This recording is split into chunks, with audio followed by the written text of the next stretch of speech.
Dari Pak Kasdi Sidik, Ustadz, bagaimana jika ada orang memakai uang anak yatim dan beliau tidak bilang ke anak yatim tersebut, tapi beberapa bulan berikutnya tapi diganti dari Pak Boy, dari Win. Alladzina yakuluna riba, orang yang makan, alladzina yakuluna amwalal yatama, orang yang makan harta anak yatim, innama yakuluna fi butunihim nara, mereka mau makan dalam perut mereka itu api neraka jahanam. Iya Pak Ustadz, tapi dipakainya sebentar, habis itu nanti dibayarnya lagi. Ini harta anak yatim. Bagaimana dia bisa berpindah tangan? Satu, jual beli. Ku beli uangmu ini dengan senilai tunai. Dua, pinjam. Aku pinjam, ku bayar sampai tanggal sekian. Tiga, gadai. Ini surat BPKB, notaris surat tanahku, ku pakai. Pinjam, beli, gadai. Atau hibah. Kata anak yatim tu, ambil ini Pak, aku hibahkan untuk bapak, karena aku anak yatim yang kaya, harta warisan bapakku aja tak habis-habis 7 keturunan. Bisa. Nah sekarang bagaimana harta anak yatim itu bisa berpindah ke tanganmu? Beli? Tidak. Hibah? Tidak. Gadai? Tidak. Wasiat? Tidak. Pinjam? Tidak. Apa namanya? Mencuri. Mencuri itu namanya. Walaupun nanti dibayar juga, mana bisa? Ada akadnya. Yang membedakan dalam Islam ini adalah akad. Maaf, beri maaf. Prostitusi dengan nikah tak ada bedanya. Di mana letak bedanya? Akad itu. Aku nikahkan engkau dengan anakku dengan mahar sebentuk cincin emas tunai. Hai Abdul Rashid. Ya, aku nikahkan engkau dengan anakku dengan mahar sebentuk cincin emas tunai. Apa kata saksi? Sah. Akad itu yang membedakan yang halal. Pak Fahrul Razi, Ustadz, apakah Dajjal akan menghasut manusia sampai memasuki rumah-rumah manusia, atau hanya yang berkeliaran di luar rumah saja? Dajjal masuk tidak hanya ke rumah, tidak hanya ke kamar, tapi masuk sampai ke hati. Oleh sebab itu jagalah hati kita. Karena ada orang yang tidak keluar rumah tapi menyaksikan action Dajjal, terpukau dia. Datang Dajjal. Dajjal menunjuk bumi, ya ardu umbuti, wahai bumi tumbuhkan tanaman. Tanah yang kering kerontang menumbuhkan tanaman hijau. Dajjal menunjuk langit, ya sama imtiri, wahai langit turunkan hujan. Turun hujan di saat kemarau panjang. Dajjal datang kepada mayat, ya mayat qom, wahai mayat tegak berdiri. Dajjal tegak, mayat tegak berdiri. Lalu orang menyangka dia adalah Al-Masih. Ternyata dia adalah Al-Masih Ad-Dajjal. Dajjal artinya KW, palsu. Oleh sebab itu kita ikuti sunnah Rasulullah SAW. Man qara'a surat Al-Kahfi, siapa yang baca surat Al-Kahfi, adha'alahu min nur ma bainal jumu'ataini, hari Jumat, malam Jumat, sore Jumat, pagi Jumat, Allah akan jaga dia sampai Jumat berikutnya. Hafal 10 ayat di awal surat Al-Kahfi untuk menjaga daripada Dajjal. Sebelum salam, Allahumma inni a'udzubika min adzabi jahannam wa min adzabil qabri wa min fitnatil mahya wal mamat wa min syarri fitnatil masiihid dajjal. Apa boleh seorang ibu membantu anaknya mengqadha puasa karena sudah mau masuk Ramadan belum selesai mengqadha puasa?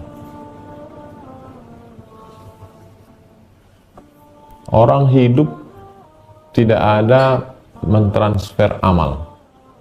Anaknya punya hutang puasa 20 hari karena hamil atau menyusukan anak.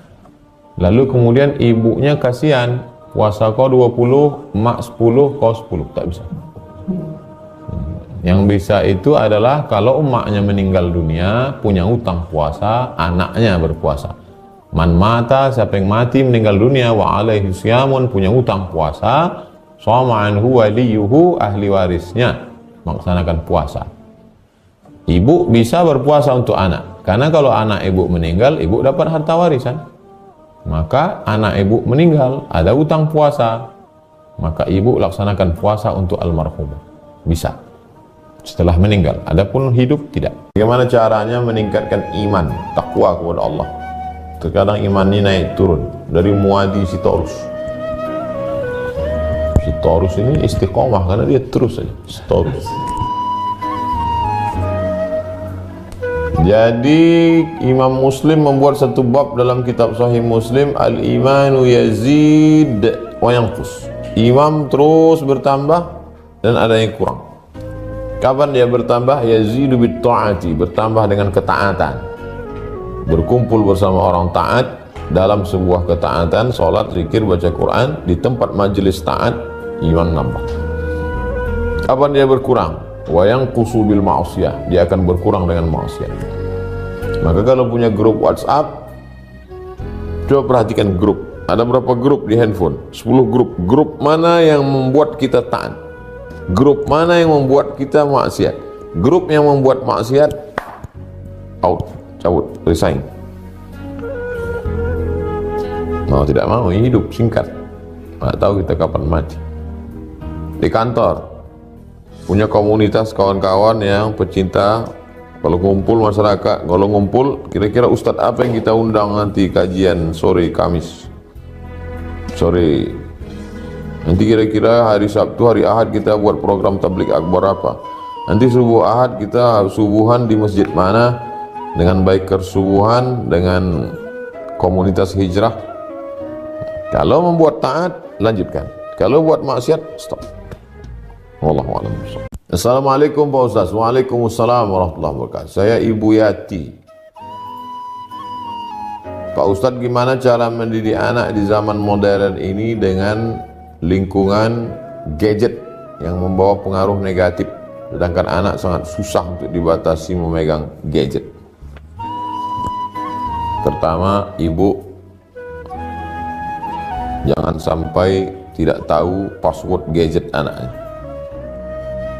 Tidak ada itu umur 18 tahun tulis di pintu, lalu kemudian dia berkata, excuse me, izinkan.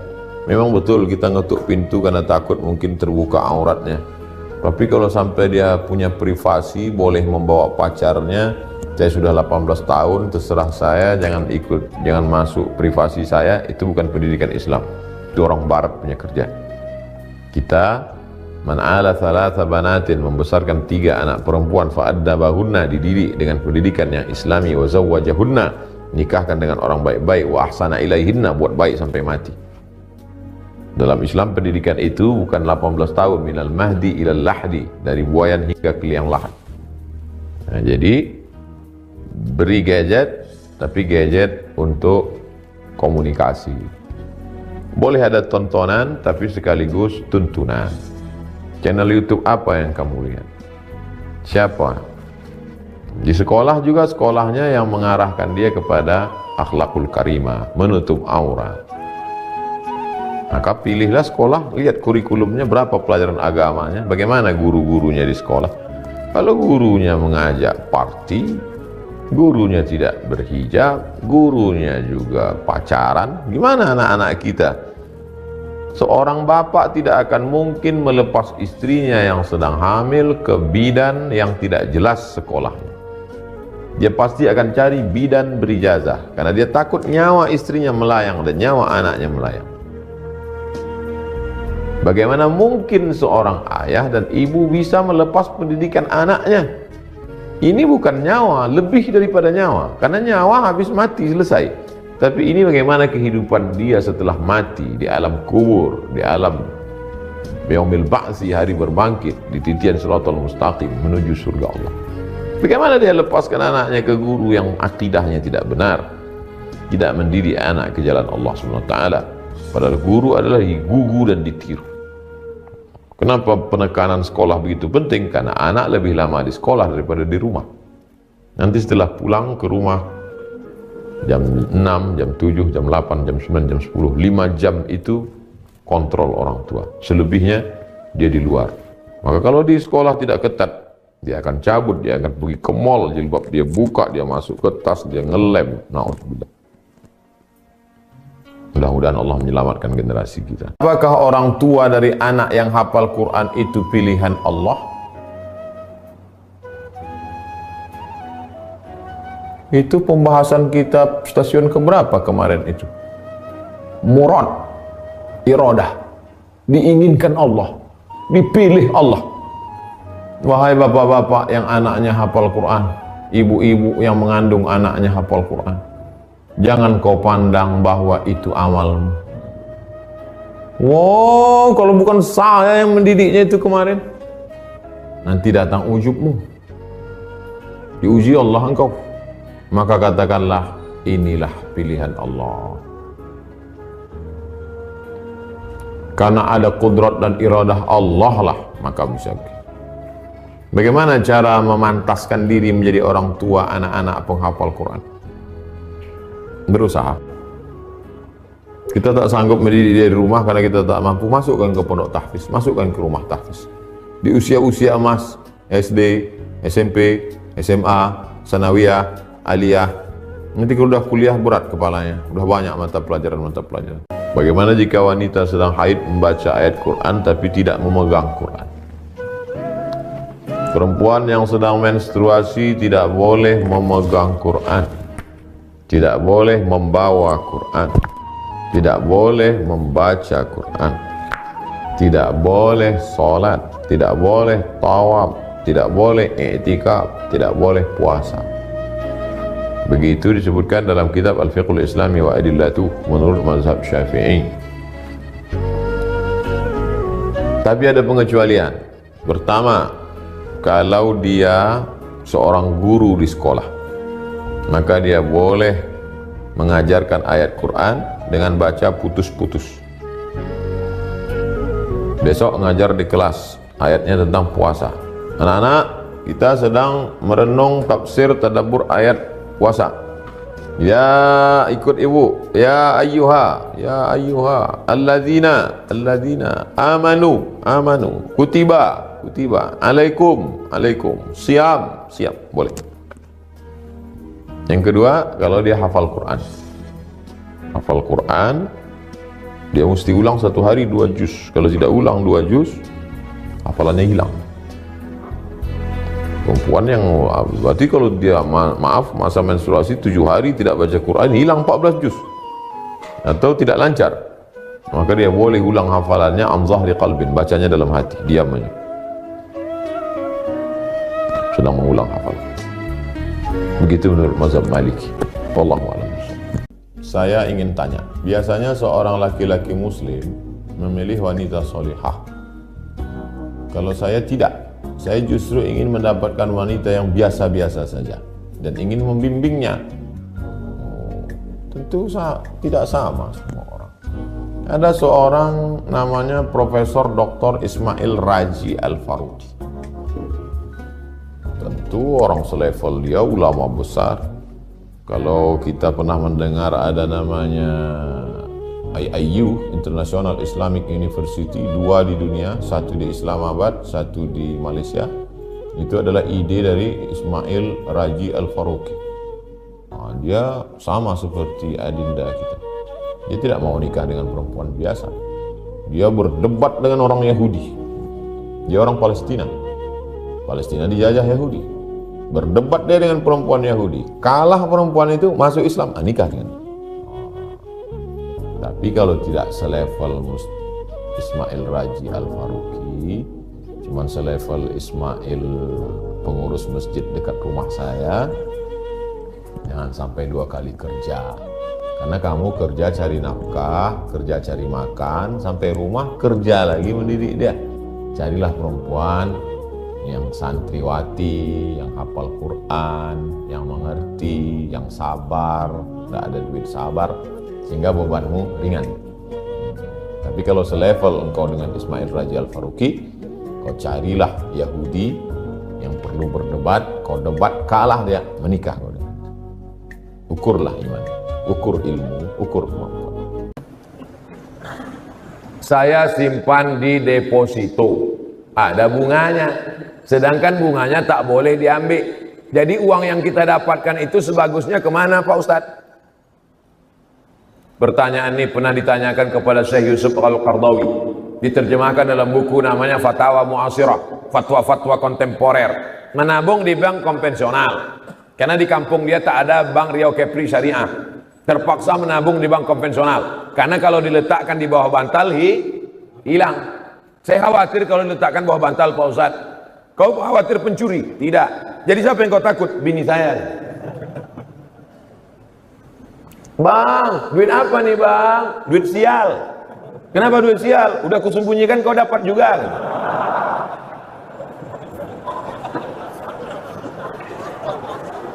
Jadi duit tadi terpaksalah diletakkannya di bank konvensional. Tentu ada bunganya. Apa hukum mengambil bunganya itu? Haram. Kalau begitu dicampakkan ke laut, tak boleh. Karena tak boleh membuang duit. Haram juga hukumnya. Jadi bagaimana caranya? Kata Syekh Yusuf Qaradawi, dipakai untuk masalih ammah, kemaslahatan umum. Apa itu? Masjid, fakir miskin, anak yatim, panti jompo, pondok pesantren. Tapi ada juga pondok pesantren yang tak mau menerima duit ini karena kata dia subhat. Di antaranya pondok pesantren tahfiz Quran Buya Yahya. Nah, itu dia kasih tahu, duit-duit yang dari bank jangan. Aku tak mau anak muridku ini gelap otaknya. Tak bisa menghafal Quran, gelap dia. Asal ditengoknya Quran tuh gelap aja. Gara-gara makan subhat, makan Arab. Ini kata Syekh Yusuf Qaradawi. Saya Abdul Somad, fakir ilmu, tak ada ilmu. Saya hanya menyampaikan fatwa-fatwa ulama saja. Saya baca, saya sampaikan. Saya dengar, saya sampaikan. Yang baik datang dari Allah, yang buruk dari hamba Allah yang dhaif. Saya pecinta burung. Dan ada beberapa burung yang saya pelihara. Bagaimana agar hobi memelihara burung ini tetap tidak berdosa? Pertama, buat sangkarnya agak besar sedikit. Karena yang sangkar kecil itu tak bisa dia mengepakkan sayapnya, tak bisa dia terbang. Saya sudah melihat dengan mata kepala sendiri, begitu dilepaskan, tak terbang dia. Tak bisa dia terbang. Memang dia makan bisa berkicau, tapi tak bisa. Buat sangkar agak besar sedikit. Yang kedua, buat dia berpasang-pasangan. Kalau perlu 1 jantan, 4 betina. Biar ganti-ganti dia. Masa dari dulu makan lontong sayur terus gitu dia. Kemudian setelah itu makanannya jangan sampai. Ingat hadis tentang seorang yang ahli ibadah memelihara kucing, tak dikasihnya makan, masuk neraka. Lihat hadis tentang seorang wanita tunasusila memberi makan seekor anjing, mendapatkan syafaat. Oleh sebab itu, maka jangan sampai dia tak makan, minumnya perhatikan. Nah, kalau cukup syarat itu baik. Boleh miara burung nih, boleh. Ada sahabat Nabi miara burung, apa kata Nabi? Ya Umair, ya Aba Umair, ma fa'alan Nughair. Hai Abu Umair, apa yang dilakukan Nughair? Nughair burung pipit. Itu dalil boleh memelihara burung. Boleh, hukumnya mubah, tapi jangan kau siksa. Kalau burung itu makanannya daging, kau kasihlah daging. Ada burung elang, burung Raja Wali, kepaknya besar, buat sangkarnya besar. Dia makannya daging, kau kasih daging. Udah jelas burung itu burung makan daging, dikasih roti. Bayangkanlah biasa makan nasi uduk, dikasih. Salam dari komunitas GCM Karimun. Semoga Ustaz selalu dalam lindungan Allah. Amin. Apa hukumnya jika seorang itu melakukan maksiat, tapi dia tahu bahwa maksiat itu haram, fasik?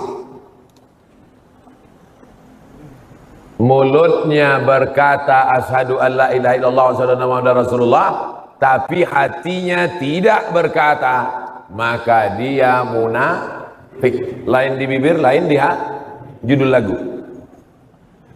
Ada lagunya tuh. Saya cuma di masjid aja segan. Kalau di tanah lapang saya nyanyikan. Lain di mulut, lain di hati, munafik. Orang yang berkata asyhadu an la ilaha illallah, asyhadu anna muhammadar rasulullah, tapi tidak mau beramal, maka dia fasik.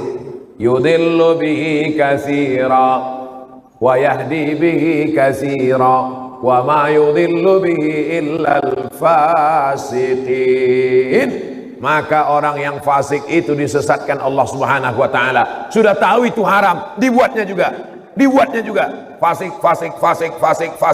Jauh daripada hidayah Allah. Mudah-mudahan yang berbuat dosa selesai pengajian ini langsung mandi taubat. Balik dari sini mandi taubat.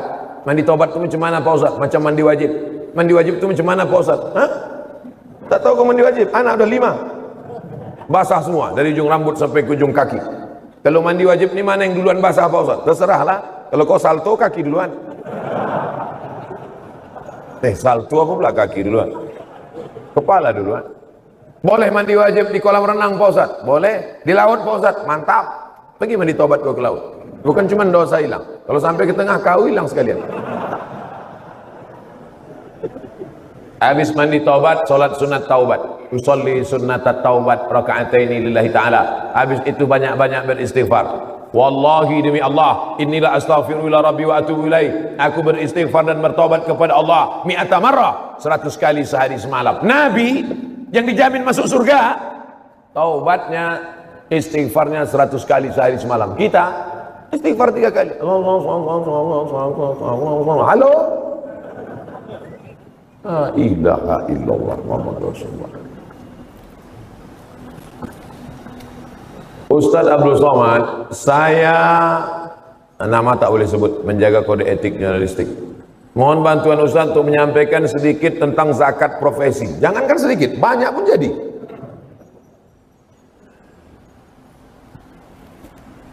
Zakat yang paling tinggi pendapatannya selama saya berceramah, penduduknya 175.000. Penduduknya 175.000. Zakatnya 18 miliar. Banyak apa sedikit? 18 miliar tuh kalau kita belikan cincau. Oh, gembong kita.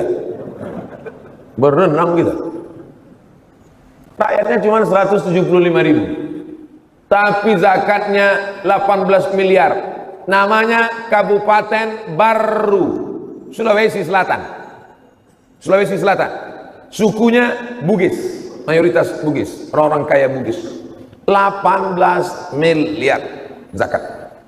Saya tanya Tuan Guru bagaimana bisa masyarakat ini disadarkan 18 miliar? Ada teladan. Jangan kita menyuruh orang bayar zakat tapi kita tak berzakat. Oh, yang paling pertama teladan ternyata. Setelah itu rakyat ini disadarkan, bayar zakat, tolong fakir miskin, anak yatim, keluarkan zakat. Gaji 2,5%. Profesor Dr. Muhammad Farid Wajdi dari Al-Azhar Mesir dari tahun 1971 sampai 1985. Pulang dari Al-Azhar, ketua Basnas. Nah ini yang paling banyak zakat ini dari PNS, dari guru, dari pegawai. Habis itu baru petani, nelayan, bisnismen membayar zakat. 85 gram emas. 85 gram emas kalau sekarang 42.500.000 dibagi 12. Kalau begitu satu bulan 3,6. Siapa saja yang berpendapatan 3,6, maka kemudian dipotong 2,5%. Tapi Ustadz, kata Profesor Dr. Farid Wajdi yang alumni Azhar ini, Ustadz Somad, sehebat apapun kita menyampaikan zakat, kalau tidak ada motivasi dari pejabat, bupati, DPR, omong kosong, ceramah tak laku Pak Ustaz, bebuih mulut kita. Bayarlah zakat. Naik ke atas mimbar, bayarlah zakat. Jamaah tidur. Tapi bupati tak perlu dia berteriak, pelan aja. Bayar zakat ya. Kalau kami tak mau Pak, siap-siaplah kalian. Dikit aja. Buat matre 6.000. Saya yang bertanda tangan di bawah ini pegawai. Pas cerita zakat, tiba-tiba rusak nih. Ada sabotase nampaknya. Saya yang bertanda tangan di bawah ini pegawai kabupaten. Kalau saya tidak membayar zakat, maka saya siap dicampakkan ke pulau yang paling jauh dekat dataran Tiongkok. Tidak ada cara lain menyelamatkan umat ini kecuali dengan aturan. Awalnya keterpaksaan. Apa kata pepatah Melayu? Allah bisa karena biasa. Kalau sudah terbiasa dia bayar zakat, insya Allah kita selamatkan masyarakat ini. Bagaimana kalau kita kerja di Karimun, bayar zakatnya di luar Karimun? Tu'khazu min aghniyaihim wa turaddu ala fuqaraihim. Diambil dari orang kaya di negeri itu, diberikan kepada fakir miskin di negeri itu. Cari makan di Karimun, bayar zakat di kampung. Apa maksudnya ini bro? Pak Ustadz, di kampung saya banyak orang susah, pakai prosentase lah. 75% di Karimun, yang 25% di kampung halaman. Jangan kau bawa semua di kampung. Habis itu kau cari makan di sini. Di sini ada fakir miskin. Makanya bayar zakat itu ke Basnas, Badan Amil Zakat Nasional, supaya diatur terus. Waktu saya sosialisasi di Kampar, Kabupaten Kampar Riau, bayarlah zakat ke Basnas. Datang satu bapak-bapak, Pak Ustadz, kalau saya bayar ke Basnas, tetangga saya tak dapat, keluarga saya tak dapat, orang kampung saya tak dapat, maka saya tak mau bayar ke Basnas. Kebetulan orang Basnas ada di situ. Ada ketua Basnas di situ. Pak Basnas, tolong jelaskan. Ditanyanya, ente berapa kasih keluarga zakat? 500.000. Serahkan harta ente ke Basnas, kami kasih 1 juta. Terdiam dia. Makanya kita buat daftar. Saya mau bayar ke Basnas, tapi saya selama ini ada tanggungan, ada tetangga saya, ada keluarga dekat saya. Kalau kalian mau bayarkan ini, maka saya serahkan. Insya Allah bersatu kita lebih besar. Zakat ini sama macam lidi. Satu batang lidi, apa yang bisa dibuat? Tapi kalau satu sapu lidi yang besar, maka insya Allah jangankan fakir miskin, semuanya akan hilang. Seperti yang pernah dilakukan pada Khalifah Umar bin Abdul Aziz. Siapa yang sanggup berjalan kaki dari Son'a, Yaman, ke Darul Bayda, Maroko, 8 negara, berjalan kaki dari Son'a, Yaman, ke Darul Bayda, Maghribi, dari Asia ke Afrika, takkan ada fakir miskin. Dengan apa? Dengan segenggam kekuasaan, Basnas ditopang dengan perda, peraturan daerah yang dibuat di PR, disupport oleh bupati, kepala daerah, alim ulama menebarkannya, men-share-nya melalui ceramah dan khutbah. Selamatlah negeri ini daripada kristenisasi, daripada rentenir, daripada riba. Kenapa? Tertolonglah dengan ekonomi umat dengan zakat. Apa hukumnya seorang ikhwan dan seorang akhwat saling chat dengan tujuan ta'aruf? Ta'aruf itu 4 orang. Ada laki-laki didampingi keluarga laki-laki, ada perempuan didampingi keluarga perempuan. Tak boleh berdua-duaan dengan tak mahram. Lalu kemudian ditanyanya, mau kau nikah sama dia? Ku tengok dulu mukanya ya Ustaz. Kemarin ku tengok waktu keluar dari masjid, waktu di Karimun itu putih. Rupanya matahari belum terbit. Tak jadilah Pak Ustaz. Batal. Pas dilihatnya cocok, sempurna. Putihnya sesuai Pak Ustaz. Rupanya pas senyum, gigi berkawat. Tak jadi. Batal. Sesuai kata Nabi SAW, pandanglah wajahnya. Kenapa? Li'annahu ajdaru, karena itu lebih menguatkan hatimu untuk menikahinya. Yang boleh tengok itu 2 saja, wajah sama tapak tangan. Apa guna tapak tangan ditengok pada zaman Nabi? Karena dengan tapak tangan itu bisa diketahui apakah dia perempuan merdeka atau budak hamba sahaya. Kalau hamba sahaya kasar tangannya, siap kau tidak menerimanya. Oleh sebab itu kalau sudah siap, istikharah, ma khaba man istakhara wa ma nalima man istasyara. Tidak akan sia-sia orang yang istikharah dan tidak akan menyesal orang yang mendengar pendapat orang lain. Fa idza azamta fatawakkal 'ala Allah. Bukan melalui chat berdua. Pertama tanya nama, lama-lama kirim foto, lama-lama entah apa-apa dia buat, lama-lama berjanji. 6 cara setan menggoda. Bagaimana yang pertama? Fanazratun, pandangan mata.